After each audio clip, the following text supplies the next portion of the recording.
ہمارے پاس اس کا جو لاسٹ پوائنٹ تھا وہ رہتا تھا نظریہ کی اہمیت. تو یہ چھوٹا سا پوائنٹ ہے, اس کو کور کریں گے پہلے. تو نظریے کی اہمیت کیا ہے؟ بیسیکلی نظریہ جو ہے وہ کسی بھی انسان کی سوچ کی عکاسی کرتا ہے کہ جو کچھ میں اس وقت سوچ رہی ہوں وہ جب میرے بیان میں آ جاتی ہے یا میرے اعمال میں آ جاتی ہے یا میرے ایکشنز میں آ جاتی ہے یا میری روزمرہ کی زندگی میں وہ سوچ نظر آنا شروع ہوتی ہے تو وہ کیا ہے, وہ لوگوں کو سے میری سوچ کا, میرے خیالات کا پتہ چلتا ہے. ٹھیک ہے. اور جو قومیں ہوتی ہیں وہ اسی وجہ سے زندہ ہوتی ہیں. قوموں کی پہچان ان کے نظریے کی وجہ سے ہوتی ہے. پاکستان بنا تھا ایک نظریے کی وجہ سے, اور وہ نظریہ تھا اسلام.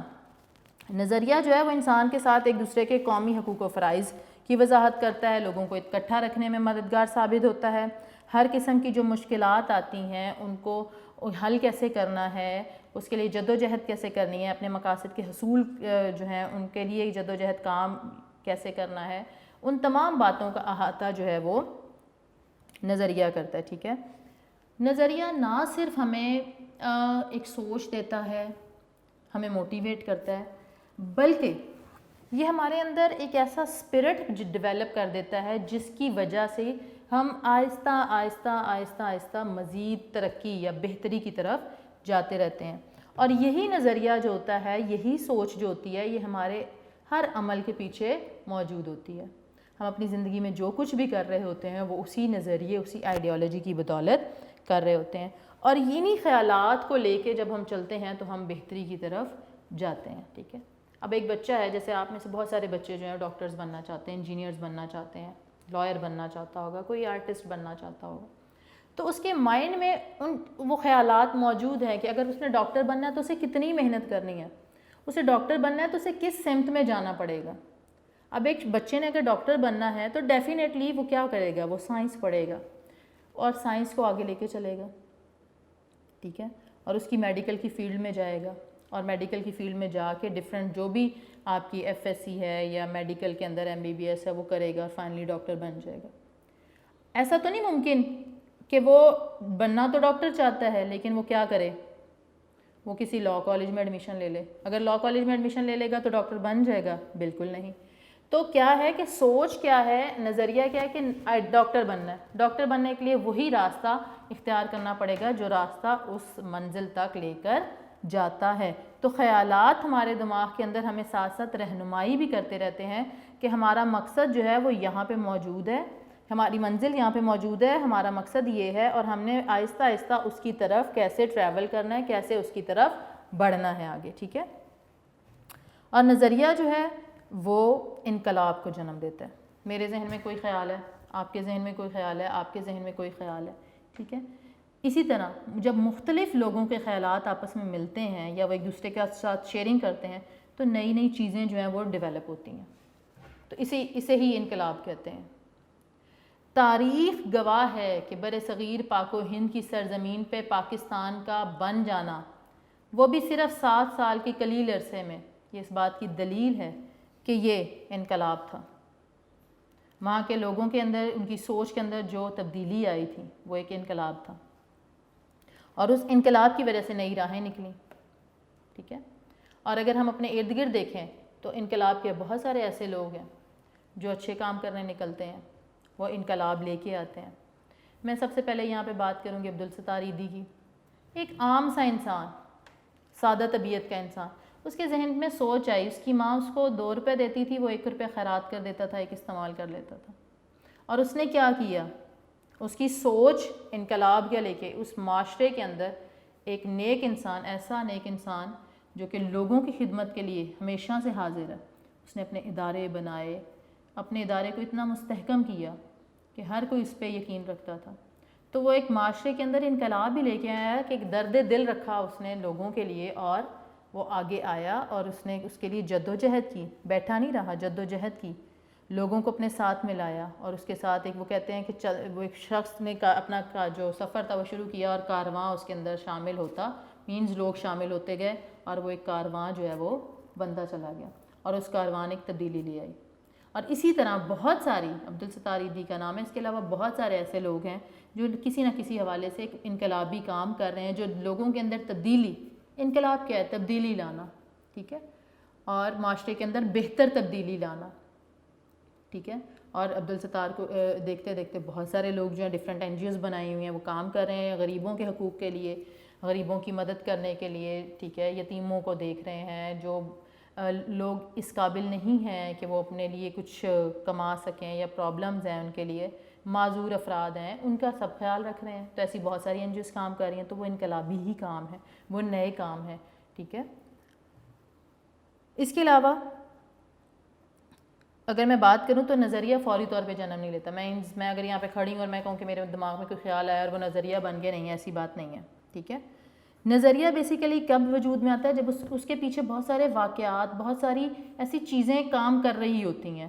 میں یہاں سے آپ کو ایک ایگزامپل دیتی ہوں کہ 1857 کی جنگ آزادی کے بعد انگریزوں اور ہندوؤں نے کا گٹھ جوڑ ہو گیا. انہوں نے ایک دوسرے کا ساتھ دیا. ٹھیک ہے. ایسا ساتھ دیا کہ مسلمانوں کو انہوں نے پیچھے دھکیل دیا, مسلمانوں سے انہوں نے جائیدادیں ضبط کر لی, مسلمانوں کی جابز نہیں دی, ان کو تعلیم میں پیچھے چھوڑ دیا, اور اسی طرح ان کے کاروبار بھی بند کرا دی. بہت سارے معاملات میں ان کو پیچھے چھوڑ دیا. جب یہ تمام واقعات ہوئے تو بالآخر مسلمانوں میں سے ایک شخص اٹھا, اس نے یہ سوچا کہ بھائی یہ تو بہت زیادتی کی بات ہے, اس طرح تو مسلمان اپنا تشخص, اپنا وقار کھو دیں گے. تو یہ تمام واقعات پیچھے ہوئے تھے, تو اس کے دماغ میں ایک سوچ ڈیولپ ہوئی, ایک نظریہ آیا, اور وہ نظریہ کہاں تک لے کے گئے ہم؟ پاکستان کے حصول کے لیے, علیحدہ وطن کے حصول کے لیے, کہ بھائی ان لوگوں کے ساتھ رہنا تو بہت مشکل ہے. کیوں؟ ہماری علیحدہ آئیڈیالوجی, ہمارا علیحدہ نظریہ ہے, اور اسی وجہ سے تو یہ ہمیں اپنے سے علیحدہ کر رہے ہیں. ٹھیک ہے. تو یہ چیزیں, یعنی کہ نظریہ خود بخود جنم نہیں لے لیتا, بلکہ اس کے پیچھے بہت سارے واقعات, بہت سارے محرکات ہوتے ہیں. مینز اس کے پیچھے کوئی ریزن ہوتی ہے جس کی وجہ سے آئیڈیالوجی جو ہے وہ جنم لیتی ہے. یہ اس طرح سے بھی ہو سکتا ہے کہ فار ایگزامپل سوسائٹی کے اندر کوئی ایسے لوگ موجود ہیں جو کسی احساس محرومی کا شکار ہیں, جو کسی معاشرتی, معاشی, سیاسی, تہذیبی کسی بھی حوالے سے محرومی کا شکار ہیں. ٹھیک ہے. اس محرومی کو ختم کرنے کے لیے جو سوچ ڈیولپ ہوتی ہے وہ نظریہ ہے. ٹھیک ہے. اور ہم اسی طرح کہہ سکتے ہیں کہ مشکل حالات اور اگر سوشل پریشر جو ہے, معاشرتی دباؤ جو ہے وہ بہت زیادہ بڑھ جائے تو نظریے جنم لیتے ہیں. اور بہت سارے سوسائٹی کے اندر ایسے لوگ ہیں جو مشکلات کا شکار ہوتے ہیں, وہ معاشرے کے اندر اسی چیز کی, اس نظریے کی طاقت بن جاتے ہیں. امریکہ کے اندر یہ جو سیاہ رنگت, سیاہ فام جو ہوتے ہیں, ٹھیک ہے, اس کے اندر تھوڑا سا ہمیشہ سے وہ کنٹراڈکشن ان کے اندر رہا ہے کہ بلیک پیپل اور وائٹ پیپل, کیونکہ وہ سفید گورے جو ہیں وہ اپنے آپ کو برتر محسوس کرتے ہیں, سمجھتے ہیں, اور وہ سمجھتے ہیں کہ جی جو امریکہ ہے یا دنیا میں صرف گورے لوگوں کی حکومت ہونی چاہیے, کالے لوگوں کا کوئی حق نہیں ہے. تو یہ سیاہ رنگت کے لوگوں کو مساوی حقوق نہیں دیے جاتے تھے. تو امریکہ کے اندر جو سیاہ رنگ کے لوگ تھے یا سیاہ فام تھے, انہوں نے یہ تحریک اٹھائی کہ ہمیں بھی جینے کا حق ہے, ہم بھی خدا کی مخلوق ہیں. ٹھیک ہے. تو انہوں نے جدوجہد کی, اور ان کے پیچھے سوچ کیا تھی؟ سوچ یہ تھی کہ ہمیں بھی جو ہمارا سوشل سٹیٹس ہے وہ ایکول ہونا چاہیے, ہم بھی انسان ہیں, ہم بھی یہاں کے سٹیزن ہیں. ٹھیک ہے. تو ہمارا جو مساوی درجہ ہے معاشرے کے اندر وہ ہمیں ملنا چاہیے. اس مساوی درجہ حاصل کیوں کرنا چاہتے تھے؟ تاکہ ان کو وہ تمام حقوق حاصل ہو سکیں, انہیں جابز اچھی مل سکیں, انہیں ایجوکیشن اچھی مل سکیں, انہیں ہیلتھ فیسلٹیز اچھی مل سکیں. ان تمام باتوں کو انہوں نے اپنے ذہن میں رکھا ہوا تھا, اور اسی کے حصول کے لیے وہ جدوجہد کر رہے تھے. ٹھیک ہے. اور ایک لمبے عرصے تک بنیادی انسانی حقوق سے محرومی نے ان کے اندر یہ جذبہ پیدا کر دیا تھا. کیا جذبہ پیدا کر دیا تھا؟ کہ ہم نے ایک جو اپنے لیے اپنے بقا کے لیے, اپنے سروائیول کے لیے جدوجہد کرنی ہے, اور اس معاشرے میں جینا ہے, اور جینا ہے عزت کے ساتھ. ذلت کی جینا جو ہے وہ جینا نہیں ہے. تو اس لیے ان لوگوں نے, سیاہ رنگت کے جو لوگ تھے, سیاہ فام تھے, انہوں نے, بلیک پیپل, انہوں نے یہ جدوجہد شروع کی. اور آج بھی دنیا کے بیشتر علاقوں میں ایسا مسئلہ ہے, اور وہ لوگ جدوجہد کر رہے ہیں. ٹھیک ہے. اور اگر جیسے میں نے بھی بات کی کہ بر صغیر کے اندر جو مسلمان تھے انہوں نے جدوجہد کیوں کی تھی, اس کے پیچھے بھی بہت ساری ریزنز تھیں, کیونکہ انہیں بھی سوشل سٹیٹس جو تھا وہ لو مل رہا تھا. اور اسی چیز کو مائنڈ میں رکھتے ہوئے مسلمانوں کے جو رہنما تھے, سر سید احمد خان کی میں بات کرتی, علامہ اقبال کی, قائد اعظم کی, یہ 2-4 جو بڑے نام ہیں, ٹھیک ہے, مولانا محمد علی جوہر, ٹھیک ہے, ان تمام لوگوں نے مل کے یہی جدوجہد کی تھی کہ ہم مسلمانوں کو یہ جو کمتری والا ہے یا ذلت والا جینا ہے, اس سے ہم ان کو نکالیں. ٹھیک ہے. اور یہی وہ ہندوؤں کا ظالمانہ رویہ تھا جس نے مسلمانوں کو مجبور کیا. تو مینز نظریہ خود بخود جنم نہیں لیتا بلکہ اس کے پیچھے بہت سارے واقعات ہوتے ہیں جو کام کر رہے ہوتے ہیں, اور اس واقعات ان ریزنز کی وجہ سے کوئی سوچ ڈیولپ ہوتی ہے, اور اس سوچ کے لیے پھر ہم آگے جو ہے وہ کام کرتے ہیں. ٹھیک ہے, اگر میں یہاں پہ لاسٹ پہ یہ بات کروں کہ لہٰذا ہم کہہ سکتے ہیں کہ نظریہ کے پس پردہ تاریخ ہوتی ہے, روایات ہوتی ہیں, رسم و رواج ہوتے ہیں, مزاج ہوتا ہے, نفسیات ہوتی ہے. ٹھیک ہے, اور مذہب جیسے عناصر شامل ہوتے ہیں, اور یہی عناصر کسی بھی نظریے کی اہمیت کو اجاگر کرتے ہیں. تو مینز نظریہ جو ہے وہ ہمیں رہنمائی دیتا ہے, نظریہ ہمیں اس بات سے آگاہ کرتا ہے کہ یہ کام, یہ چیز ہمارے لیے کتنی ضروری ہے. ٹھیک ہے, اور اس کی امپورٹنس بھی ہمیں بتاتا ہے. تو یہاں تک تو ہم نے پڑھ لیا نظریے کی اہمیت, اور یہاں پہ آ کے ہمارا یہ ٹاپک جو ہے فرسٹ والا وہ ختم ہوتا ہے. آپ لوگوں کو اس حوالے سے تھوڑا سا میں ہوم ٹاسک دے دوں کیونکہ یہاں پہ ہمارا کوسچن ختم ہوا ہے. نیکسٹ ٹاپک پہ جانے سے پہلے میں چاہ رہی ہوں کہ ہم اسی کوسچن کو تھوڑا سا ڈیٹیل میں ڈسکس کر لیں کہ ہمارے پاس کون کون سے شارٹ کوسچن, کون کون سے MCQs اور کیا لانگ کوسچن ہے, اور ہم نے اس کو کیسے اٹیمپٹ کرنا ہے.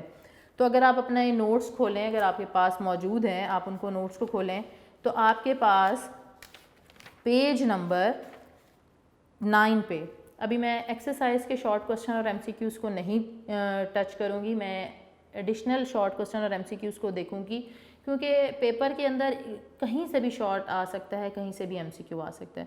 تو ہم نے اس چیز کو اس مائنڈ میں رکھتے ہوئے ہم نے اپنی تیاری کرنی ہے. تو اگر آپ یہاں پر دیکھیں ہوم ٹاسک جو میں نے یہاں پہ آپ کے لیے لکھا ہے وہ یہ ہے کہ آپ نے MCQ نمبر 18 to 38 یاد کرنا ہے.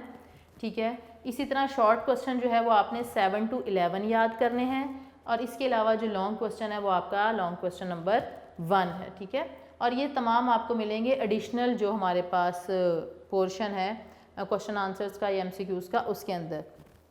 ٹھیک ہے, میں آپ کو کوسچن تھوڑے ریپیٹ کر دیتی ہوں یہاں سے شارٹ کوسچن. تو پہلا ہمارے پاس شارٹ کوسچن اس ٹاپک سے ریلیٹڈ ہے, نظریے سے کیا مراد ہے. تو نظریے سے کیا مراد ہے, اس کے لیے آپ کوئی سی ایک اچھی سی ڈیفینیشن لکھ سکتے ہیں. آپ 2 ڈیفینیشنز بتانا چاہتے ہیں تو آپ دونوں ڈیفینیشنز بھی بتا سکتے ہیں. ٹھیک ہے, اس کے بعد ضروری نہیں ہے کہ آپ بہت زیادہ 4-5 ڈیفینیشنز لکھیں, تو 2 مارکس کا ہمارے پاس شارٹ کوسچن ہے, تو اٹس مور دین انف کہ آپ صرف 2 ڈیفینیشنز جو ہیں ان کو آپ لکھ لیں. آپ کے نوٹس کے اندر ڈیفینیشنز جو بنی ہوئی ہیں, آنسرز بنے ہوئے ہیں, دیے ہوئے ہیں. پھر ہمارے پاس نیکسٹ جو شارٹ کوسچن ہے وہ ہے مشترکہ مذہب سے کیا مراد ہے.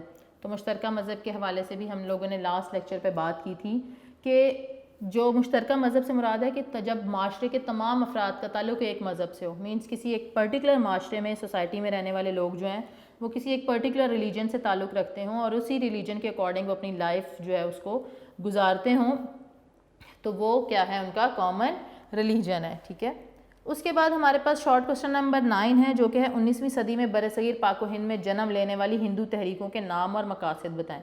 تو میں نے آپ کو جب ٹاپک پڑھایا تھا تو میں نے اس میں 2 تحریکوں کا ذکر کیا تھا. ٹھیک ہے, جس کے اندر آریائی سماج تھی اور برہمو سماج, یہ 2 تحریکیں تھیں جن کا ذکر تھا, اور مقصد دونوں کا ایک ہی تھا, کامن پرپس تھا کہ پروموشن آف ہندوازم, اور جو مسلمز تھے ان کو آپ نے ڈی گریڈ کرنا تھا, مسلمانوں کو ڈی گریڈ کرنا, اور پروموشن آف ہندوازم ان کا پرپس تھا. پھر انہوں نے ہمارے پاس شارٹ کوسچن نمبر 10 آ جاتا ہے کہ یہی جو 2 تحریکیں ہیں برصغیر پاک و ہند میں ہندو تحریکوں نے مسلم دشمنی میں کیا کردار ادا کیا. ٹھیک ہے, اور آریہ سماج یا برہمو سماج کے بارے میں آپ کیا جانتے ہیں, یہ ایک ہی کوسچن ہے. آپ اس کے بارے میں لکھیں گے کہ وہی جو میں نے ابھی پہلے بات کی کہ بہت ساری تحریکوں نے جنم لیا, ان تحریکوں میں سے 2 جو بڑی فیمس تحریکیں ہیں وہ برہمو سماج اور آریہ سماج ہے. ان کا مقصد ہندوازم کی اشاعت تھا, مسلمانوں کو نیچے دکھانا تھا, اور انہوں نے ایک شدھی کے نام سے پروگرام شروع کیا تھا جس کے اندر یہ بتانا تھا, یہ ان کا مقصد یہ تھا, اس پروگرام کے تحت مقصد یہ تھا کہ غیر مسلموں کو یا مسلمانوں کو زبردستی جو ہے وہ ہندوازم کی طرف لے کے آنا, یعنی کہ ان کے ذہنوں کو ہندوازم کے مطابق, یعنی کہ جو ہندوؤں کا کوئی عقیدہ ہے اس کے مطابق ان کے ذہنوں کو صاف کرنا, مینز انہیں سمپلی یوں آپ کہہ سکتے ہو کہ ہندوازم جو ہے وہ قبول کروانا. اور اس کے علاوہ مسلم دشمنی کے لیے جو تقاریر تھیں, اشتعال انگیز یا غصے سے بھری, نفرت بھری تقاریر جو تھیں, وہ تقاریر بھی جو تھیں وہ اس تحریکوں کا حصہ تھیں. اس کے بعد ہمارے پاس شارٹ کوسچن نمبر 11 ہے جو کہ ہے نظریے کی اہمیت کے کوئی سے 4 نکات لکھیں. تو آپ اس کے 4 پوائنٹس لکھ سکتے ہیں. پہلا پوائنٹ یہی کہ نظریہ لوگوں کی سوچ کی عکاسی کرتا ہے, لوگوں کو نمبر 2 لوگوں کو متحد رکھتا ہے. نمبر 3 نظریہ خود تو انویزیبل ہے, نظر نہیں آتا, لیکن نظریے کے تحت وجود میں آنے والی جو اقوام ہیں, قومیں ہیں, ان کا ایک وجود موجود ہوتا ہے. ٹھیک ہے, وہ زندہ نظر آتی ہیں. اور نظریہ جو ہے وہ انقلاب کو جنم لیتا ہے اور نئی نئی راہیں جو ہیں وہ کھولتا ہے. اگر میں یہ کہوں کہ اگر کوئی شخص یا کوئی قوم اپنے نظریے کو بھول جاتی ہے یا اپنے نظریے سے پیچھے ہٹتی ہے تو وہ قوم, اس کا وجود جو ہے وہ خطرے میں, اس کا تشخص جو ہے وہ خطرے میں پڑ جاتا ہے. تو بہتر کیا ہوتا ہے کسی قوم کے زندہ رہنے کی نشانی یہی ہے کہ جب تک وہ اپنے نظریے کے ساتھ جڑی رہتی ہے. یہاں تک تو تھے آپ کے شارٹ کوسچنز. اگر ایم سی کیوز, جیسے میں نے یہاں پہ نمبر لکھا ہے کہ ایم سی کیوز آپ کے 18 to 38 ہیں, تو 18 to 38 کے قیام پاکستان کس صدی کا واقعہ ہے؟ ٹھیک ہے, تو قیام پاکستان 20ویں صدی کا واقعہ ہے. پھر انگریزی نظریے کے لیے انگریزی میں کون سا لفظ استعمال ہوتا ہے؟ تو ڈیفینیٹلی آئیڈیالوجی. سو اسی طرح یہ سارے ایم سی کیوز یہاں پر موجود ہیں. ہندی کس طرح لکھی جاتی ہے؟ عربی رسم الخط میں لکھی جاتی ہے, فارسی رسم الخط میں لکھی جاتی ہے, جاپانی رسم الخط میں لکھی جاتی ہے, یا دیوناگری رسم الخط میں لکھی جاتی ہے. تو میں نے اپنے پریویس لیکچر میں آپ لوگوں کو بتایا تھا کہ ہندی زبان جو ہے وہ لیفٹ ٹو رائٹ یعنی دیوناگری زبان جو رسم الخط ہے, اسکرپٹ ہے, اس میں لکھی جاتی ہے. ٹھیک ہے, اور ایک پھر ایم سی کیو ہے جیسے کہ امریکہ میں سیاہ رنگت کے لوگوں نے جد و جہد کی. تو کس کے لیے جد و جہد کی تھی؟ ابھی میں نے بات کی ہے, انہوں نے مساوی حقوق کے لیے جد و جہد کی تھی. تو اگر آپ نے لیکچر تھورلی سنے ہوں گے, سمجھے ہوں گے, تو آپ کے لیے یہ ایم سی کیو یاد کرنا کوئی مشکل بات نہیں ہے. اور سب سے جو اہم بات یہی ہے کہ اگر آپ ایک لانگ کوسچن یاد کر لیتے ہیں تو اس کے اندر جتنے بھی ریلیونٹ ایڈیشنل شارٹ ہوتے ہیں یا ایڈیشنل ایم سی کیوز ہوتے ہیں وہ سارے کور ہو جاتے ہیں. اب آگے بڑھتے ہیں اپنے لانگ کوسچن کی طرف. تو لانگ کوسچن جو ہے وہ ہے نظریہ کے ماخذ اور اہمیت واضح کریں. ٹھیک ہے, یہاں پہ میں آپ کو تھوڑا سا اس کا بتا دیتی ہوں کہ آپ نے اس کو اٹیمپٹ کیسے کرنا ہے, یا اس کو جو مکمل جو اس کا جواب ہے اس کے بارے میں آپ کو بتاؤں. سوال ہے ہمارے پاس, نظریہ کے ماخذ اور اہمیت واضح کریں.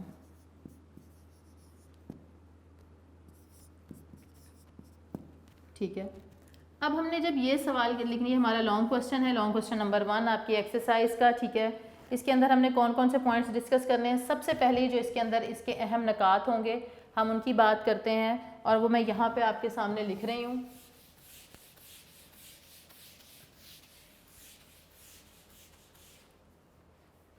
اس کے اندر جو پہلی بات ہوگی وہ ہوگی نظریہ کی تعریف. یعنی سب سے پہلے ہم نے ڈیفائن کرنا ہے آئیڈیالوجی کو, تو ہم یہاں پر لکھیں گے نظریہ کی تعریف. اس کے بعد ہمارے پاس یہاں پہ آپ دو ڈیفینیشنز جو ہیں, یہ 2 ڈیفینیشنز دے دیتے ہیں تو کافی ہے. وہی جیسے آپ نے شارٹ کوسچن میں یاد کیا ہوگا اسی کو آپ یہاں پر لکھ دیں گے. اس کے بعد ہماری جو سیکنڈ ہیڈنگ بنے گی وہ ہیڈنگ بنے گی نظریہ کے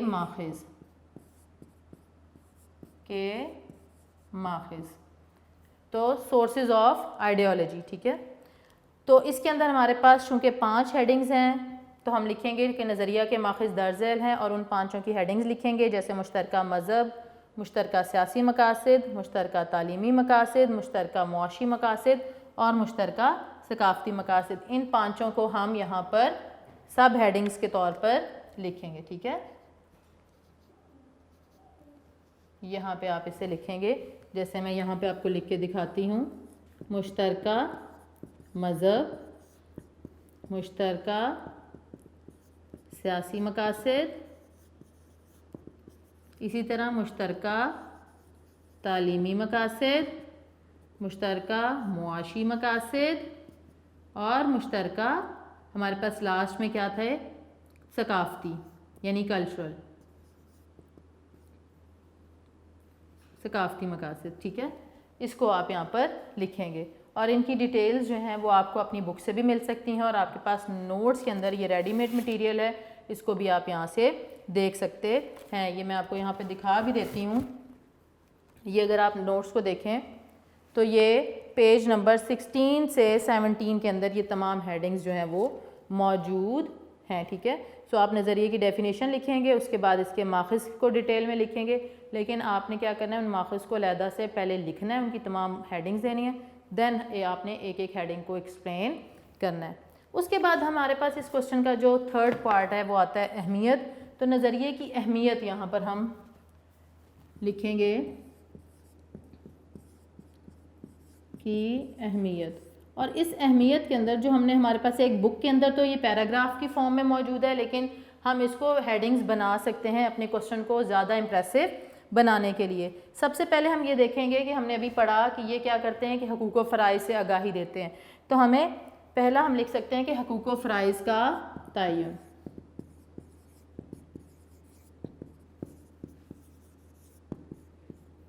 ٹھیک ہے.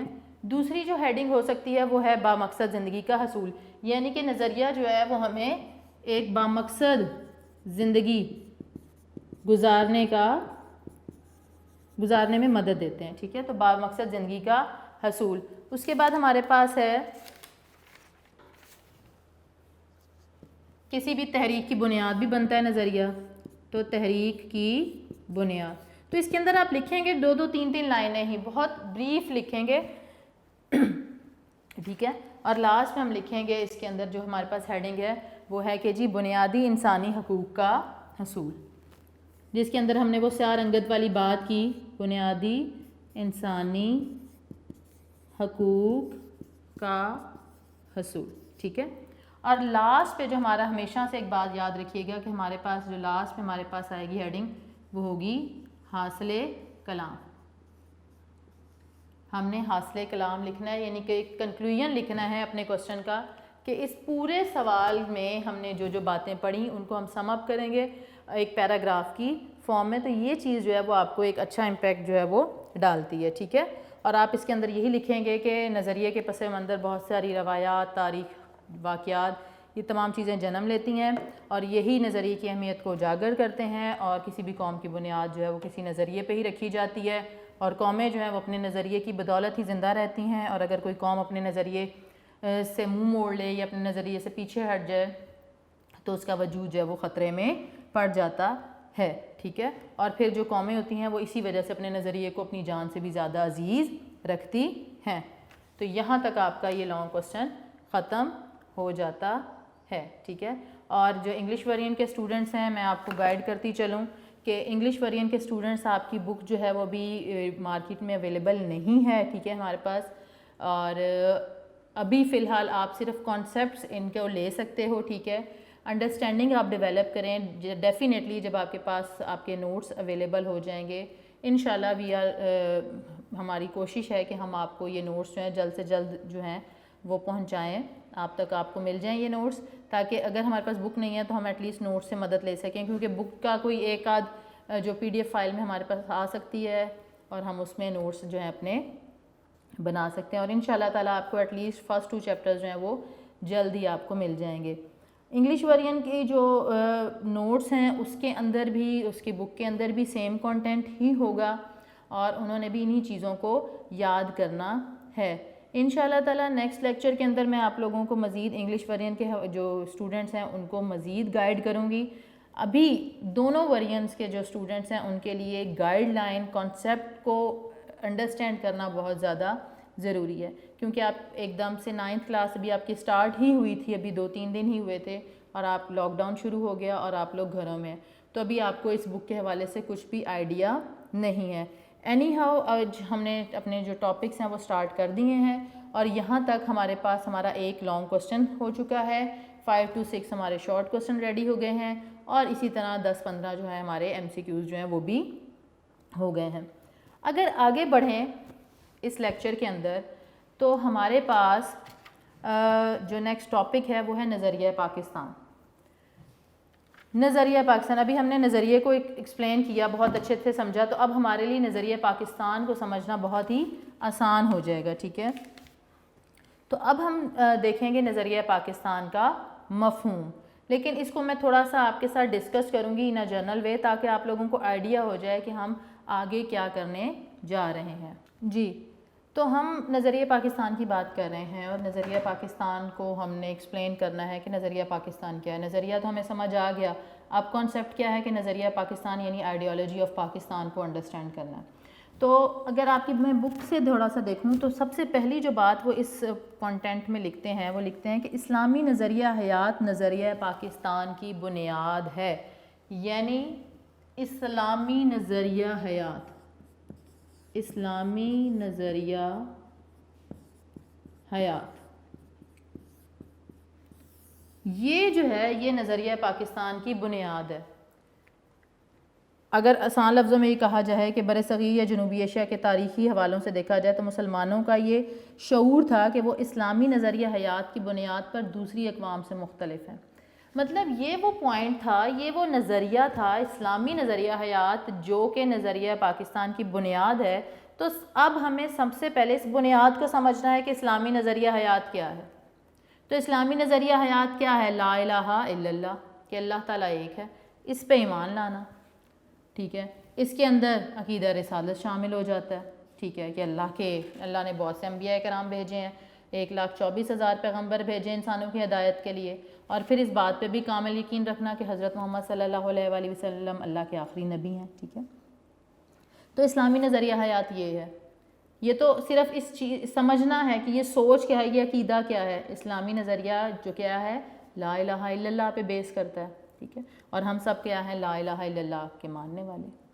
ایک موقع پر قائد اعظم نے یہ فرمایا تھا کہ پاکستان تو اسی روز وجود آ گیا جب برصغیر کا پہلا ہندو مسلمان ہوا تھا. تاریخ میں یہ بات بھی ملتی ہے کہ برصغیر کے اندر پاکستان کی بنیاد تو اسی دن پڑ گئی تھی جب 712 کے اندر محمد بن قاسم نے یہاں پر قدم رکھا.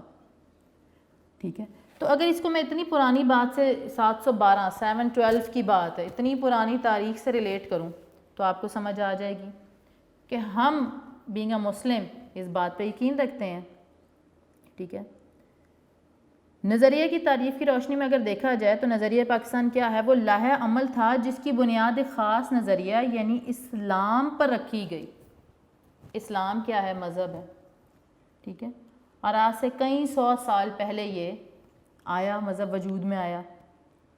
ٹھیک ہے، اور اس کو واضح کرنے کی روشنی میں اگر دیکھا جائے تو اسلام کو ایک تہذیبی، ثقافتی، تمدنی، سیاسی اور معاشی نظام کے طور پہ نافذ کرنا.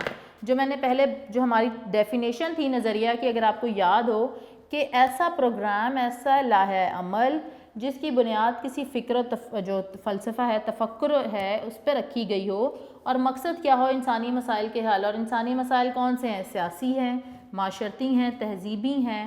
ٹھیک ہے، اور ان کے حل کے لیے جو لاہ عمل تیار کیا جاتا ہے اسے ہم نظریہ کہتے ہیں. تو اس کا مطلب یہ ہے کہ نظریہ پاکستان سے مراد اسلامی لاہ عمل تھا، اسلامی پروگرام تھا، یا اسلامی پروگرام تھا، لاہ عمل تھا جس کی ضابطہ تھا. اسلام بیسیکلی ایک ضابطہ تھا، قانون تھا اسلام، جس کی بنیاد اسلامی سوچ پہ، اسلامی تعلیمات پہ رکھی گئی تاکہ مسلمانوں کو ان کی معاشرتی زندگی بہتر بنانا، ان کی سیاسی زندگی بہتر بنانا، ان کی تہذیبی زندگی بہتر بنانا اور ان کی معاشرتی زندگی بہتر بنانا. یعنی کہ ان تمام مسائل کو جو معاشرے میں رہتے ہوئے مسلمانوں کو جو مسائل ہیں ان کا جو سامنا، مسائل کا وہ جو سامنا کر رہے ہیں ان کو ہم نے حل کیسے کرنا ہے، اس کے پیچھے کیا تھی؟ اسلام کی سوچ جو تھی وہ تھی. اگر آپ دیکھیں تو آپ کی بک کے اندر سب سے پہلے اس کے مفہوم کی بات کی گئی ہے اور مختلف طریقوں سے ہم ابھی اس کو ایکسپلین کریں گے اور ہم اچھی طرح سمجھیں گے کہ نظریہ پاکستان کیا ہے. کیونکہ بینگ آ پاکستانی ہمیں یہ لازمی پتہ ہونا چاہیے کہ نظریہ پاکستان کیا ہے اور وہ کیا وجہ تھی کہ برصغیر کے مسلمانوں نے یہ سوچا تھا کہ انہوں نے ایک علیحدہ وطن حاصل کرنا ہے. ٹھیک ہے، پاکستان کا قیام ایک نظریے کے تحت وجود میں آیا تھا. ٹھیک ہے، اور وہ نظریہ پاکستان ہے.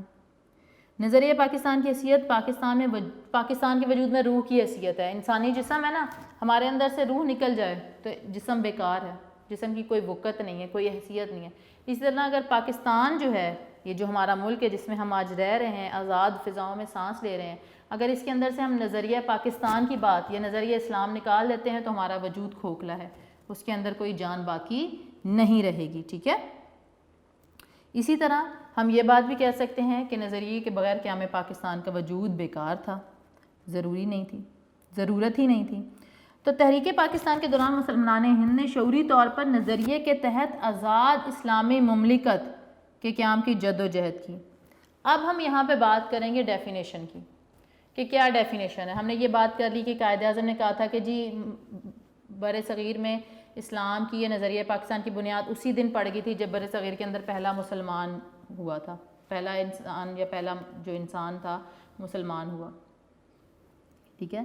اور جب ہم بات کرتے ہیں اسلام کی، تو جب ہم ایک اسلام کی بات کرتے ہیں اور جب بر صغیر کے اندر اسلام پھیلا تھا تو لوگوں کیا تھا، وہ اس انفرادی نظام سے متاثر ہوئے تھے، یہ منفرد نظام تھا جس سے متاثر ہو کے انہوں نے اسلام قبول کیا۔ اور جب ہم ایک دائرے سے، ایک پرانے مذہب سے یا پرانے عقائد کے ساتھ جڑے ہوتے ہیں تو ہم ایک پرانے دائرے میں رہ رہے ہوتے ہیں، اور اس نئے مزاج کو، نئے اسلام کو یا اسلام کو قبول کرنا، اس کا مطلب یہ ہے کہ ہم اپنے پرانے دائرے کو، عقائد کو توڑ رہے ہیں، چھوڑ رہے ہیں، ان سے ناطہ توڑ کر ایک نئے عقائد کے ساتھ ناطہ جوڑ رہے ہیں۔ تو یہ جو ٹریولنگ ہے، یہ جو سفر ہے ایک پرانے عقائد سے نئے عقائد میں آنا، اور وہ ایسے عقائد جو کہ ہمیشہ رہنے والے ہیں، جو آپ کو سیدھا راستہ دکھائیں گے، جو انسانیت کی بھلائی کے لیے ہیں، وہ کیا ہیں؟ تو نظریہ پاکستان ہے۔ اب یہاں پر نظریہ پاکستان کی جو ڈیفینیشن آپ کی بک کے اندر دی گئی ہے وہ ڈیفینیشن یہی ہے کہ نظریہ پاکستان سے مراد ایک الگ خطہ زمین، یعنی کہ ایک ایسا پیس آف لینڈ لینا تھا، ٹکڑا زمین کا لینا تھا، جس کے اندر کیا ہو، جس کے اندر مسلمان بر صغیر قرآن و سنت کی روشنی میں اسلامی قدروں اور نظریات کو محفوظ کر سکیں۔ یعنی کہ بر صغیر میں رہتے ہوئے مسلمانوں کے نظریات، ان کے عقائد محفوظ نہیں تھے، تو اس بات کو رکھا گیا کہ اگر مسلمان اپنا تشخص برقرار رکھنا چاہتے ہیں تو انہیں زمین کے ایک ایسے ٹکڑے کی ضرورت ہے جہاں پر وہ اپنے نظریات کو محفوظ بنا سکیں، ٹھیک ہے، اور ساتھ ہی ساتھ اپنی زندگی اسلام کے وضع کردہ اصولوں کے مطابق گزار سکیں، ٹھیک ہے۔ اور نمبر 2 جو ہمارے پاس ڈیفینیشن ہے وہ یہ ہے کہ تحریک پاکستان اور تعمیر پاکستان کے مجموعی تصور کو، تحریک پاکستان، پاکستان کے حصول کے لیے جو جد و جہد کی گئی، جو واقعات رونما ہوئے، ٹھیک ہے، اس کو تحریک پاکستان کہتے ہیں، اور تعمیر پاکستان، پاکستان بن چکا، ٹھیک ہے، پاکستان بنا، تو ان دونوں کے جو مجموعہ ہے، ان دونوں کے جو مجموعی تصورات ہیں ان کو ہم نظریہ پاکستان کہتے ہیں۔ یعنی کہ وہ کون سی سوچیں تھیں جن کی وجہ سے تحریک پاکستان کے اندر جان آئی، وہ کون سی بات تھی جس کی وجہ سے تعمیر پاکستان ممکن ہو سکا، تو وہ کیا تھی؟ وہ نظریہ پاکستان تھی۔ اور لاسٹ جو 3rd ڈیفینیشن ہے وہ یہ ہے کہ نظریہ پاکستان وہ نظریاتی بنیاد ہے، یعنی ایسی بیس ہے، آئیڈیالوجیکل بیس ہے جس کے تحت بر صغیر کے مسلمانوں نے اپنی شناخت، یعنی اپنی آئیڈینٹی، ٹھیک ہے، اپنے رائٹس، اپنے لیے سیپریٹ کنٹری، اور جو ویلفیئر تھی، سوشل ویلفیئر لوگوں کی، نیشن کی، ٹھیک ہے، اس کے لیے جد و جہد کی۔ تو یہاں تک تو ہم نظریہ پاکستان کے مفہوم کو سمجھنے میں کامیاب ہو گئے ہیں، ٹھیک ہے۔ اس مفہوم کو مزید ہم کیسے سمجھ سکتے ہیں اس کے حوالے سے بات کریں گے کہ نظریہ پاکستان جو ہے اسلامی جمہوریہ پاکستان، جو کہ مکمل نام ہے پاکستان کا، اسلامی جمہوریہ پاکستان آئین کی روح سے، تو ہم یہ کہہ سکتے ہیں کہ نظریہ پاکستان اسلامی جمہوریہ پاکستان کی روح ہے، اور اسی کی وجہ سے ہم محفوظ بھی ہیں، سلامت بھی ہیں، اور پاکستان کے وجود کا انحصار اسی نظریے پہ ہے جس کی بنیاد پر وہ وجود میں آیا۔